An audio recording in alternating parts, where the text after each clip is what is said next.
পাচ্ছেন, এই ওষুধের নাম হলো রিফাস্টন। এটি এক ধরনের 10 মিলিগ্রামের ট্যাবলেট জাতীয় ঔষধ। এই রিফাস্টন 10 মিলিগ্রাম ট্যাবলেটের উপাদানের মধ্যে রয়েছে ডাইড্রোজেস্টেরন। বাংলাদেশের ওষুধ কোম্পানি রেনাটা ফার্মাসিউটিক্যালস লিমিটেড এই ডাইড্রোজেস্টেরন গ্রুপের রিফাস্টন 10 mg ওষুধটি সরবরাহ করে। তো এখন আসুন যে এই ডাইড্রোজেস্টেরন গ্রুপের রিফাস্টন ওষুধটি আসলে কি কি রোগের কাজ করে, এটি কতদিন পর্যন্ত সেবন করতে পারবে, দীর্ঘদিন সেবন করার ফলে এর কোনো সাইড এফেক্ট হতে পারে কিনা। তো চলুন রিফাস্টন ট্যাবলেটের কার্যকারিতাগুলো জেনে নেওয়া যাক। সাধারণত মহিলাদের প্রেগন্যান্সি অবস্থায় এই ওষুধটি সাজেস্ট করা হয়। মহিলাদের ক্ষেত্রে থ্রেটেড গর্ভপাত এবং হ্যাবিচুয়াল গর্ভপাতের সময় এই ওষুধটি ব্যবহার করা হয়। অর্থাৎ যে সকল মহিলাদের গর্ভপাত হয়ে যায়, সন্ততি জন্ম দিতে পারে না, সন্তানের জন্মের ব্যাঘাত ঘটে, যে সকল মহিলারা গর্ভাবস্থাকালীন সময়ে তাদের পেটে গর্ভপাত হয়ে যায় বা বাচ্চা নষ্ট হয়ে যায়, তো এই ধরনের যাদের থ্রেটেড গর্ভপাত বা হ্যাবিচুয়াল গর্ভপাত হয়, এই ধরনের গর্ভপাত দূর করতে বা পেটে যাতে সন্তান সুস্থ থাকে সেটা করতে এই ডাইড্রোজেস্টেরন গ্রুপের রিফাস্টন 10 mg ওষুধটি খুবই ভালো কাজ করে। ডিসমেনোরিয়া বা মাসিকের সময় প্রচন্ড ব্যথা, যে সকল মহিলাদের মেনস্ট্রুয়েশন চলাকালীন বা মাসিকের সময় অতিরিক্ত অসহনীয় পেট ব্যথা করে, এই ধরনের পেট ব্যথা দূর করতেও এই ডাইড্রোজেস্টেরন গ্রুপের রিফাস্টন ট্যাবলেটটি খুবই ভালো কাজ করে। অকার্যকর জরায়ুতে রক্তপাত, যে সকল মহিলাদের হঠাৎ করে বিভিন্ন সময় দেখা গেছে যে জরায়ু থেকে রক্তপাত হয় বা ব্লিডিং হয়, এই ধরনের যাদের বা যে সকল মহিলাদের অকার্যকর জরায়ু রক্তপাত বা ব্লিডিং হয়, এই ব্লিডিং দূর করতে এই রিফাস্টন 10 mg ওষুধটি খুবই ভালো কাজ করে।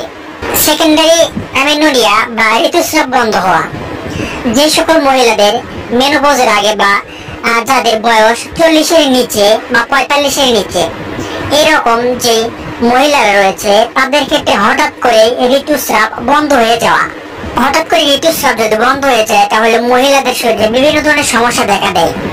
তো এই ধরনের সেকেন্ডারি অ্যামেনোরিয়া বা ঋতুস্রাব বন্ধ হওয়া, এই ধরনের সমস্যা যাদের রয়েছে তাদের ক্ষেত্রেও এই ডাইড্রোজেস্টেরন গ্রুপের রিফাস্টন 10 mg ওষুধটি খুবই ভালো কাজ করে। মহিলাদের অনিয়মিত মাসিক চক্র বা অনিয়মিত যাদের মেন্স হয় তাদের ক্ষেত্রে এটি ব্যবহার করা হয়। যে সকল মহিলাদের দিনের পর দিন মেনস্ট্রুয়েশন চলতে থাকে, আবার কারো কারো দেখা গেছে যে 2 মাসে 3 মাসেও মেনস্ট্রুয়েশন ক্লিয়ার হয় না, আবার কারো কারো 2-4 দিন 7 দিন 10 দিন এরকম সময় পর পর যাদের মেনস্ট্রুয়েশন হয় তাদের ক্ষেত্রেও এই রিফাস্টন ট্যাবলেটটি খুবই ভালো কাজ করে।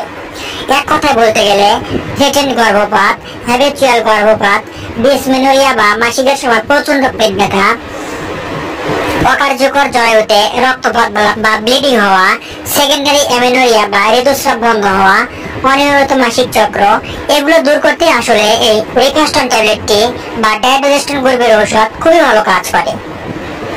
আসলে এগুলোই হলো এই ওষুধের কার্যকারিতা। সাধারণত এই ডাইড্রোজেস্টেরন গ্রুপের ওষুধগুলো মহিলাদের জন্য নির্দেশিত। এখন আসলে এর সেবন বিধি কি? তো একজন প্রাপ্তবয়স্ক মহিলার জন্য রিফাস্টন 10 mg একটি করে ট্যাবলেট দিনে 2 বার অর্থাৎ সকালে একটি ও রাত্রে একটি, খাবারের পরে ওষুধটি সেবন করতে হবে। তবে এই ওষুধটি সেবন করার আগে অবশ্যই কোনো গাইনি বিশেষজ্ঞ ডাক্তারের পরামর্শ নিয়ে এই ওষুধটি সেবন করতে হবে। এখন আসুন যে এর কোনো সাইড এফেক্ট আছে কিনা। তো এই ঔষধ সেবন করার ফলে কারো কারো শরীরে কিছু সাইড এফেক্ট লক্ষ্য করা যায়, যেমন বমি বমি ভাব, বমি হওয়া, মাসিকের অনিয়মিত, জরায়ুতে রক্তপাত, গ্যাস্ট্রিকের চাপ, পেট ফাঁপা, বদহজম, ক্ষুধামন্দা, এগুলো সমস্যাগুলো হতে পারে। তো আপনারা যারা দীর্ঘদিন ধরে এই ধরনের বাচ্চা নিতে চাচ্ছেন কিন্তু গর্ভপাত হয়ে যাচ্ছে, অকার্যকর জরায়ুতে রক্তপাত হচ্ছে, মাসিক চক্র নিয়মিত হচ্ছে না, কারো কারো আবার ঋতুস্রাব বন্ধ হয়ে যাচ্ছে, তো এই ধরনের সমস্যা আপনারা যারা ভুগছেন, তো আপনারা যদি কোনো গাইনি বিশেষজ্ঞ ডাক্তারের পরামর্শ নিয়ে এই রিফাস্টন ট্যাবলেটটি সেবন করতে পারেন তাহলে অবশ্যই আপনারা ভালো রেজাল্ট পাবেন। তো প্রতিটি ডাইড্রোজেস্টেরন গ্রুপের এই রিফাস্টন 10 mg ট্যাবলেটের মূল্য মাত্র 35 টাকা। এক পাতায় 10 ট্যাবলেট পাওয়া যায়, যার মূল্য মাত্র 350 টাকা। আপনাদের আশেপাশের ফার্মেসিগুলোতে ভালো করে খোঁজ নিলে এই ওষুধটি আপনারা সংগ্রহ করতে পারবেন। তো ভিডিওটি ভালো লাগলে অবশ্যই একটা লাইক দিবেন, আর নতুন নতুন ওষুধ সম্পর্কে জানতে অবশ্যই এই চ্যানেলটি সাবস্ক্রাইব করে পাশে থাকবেন। ধন্যবাদ।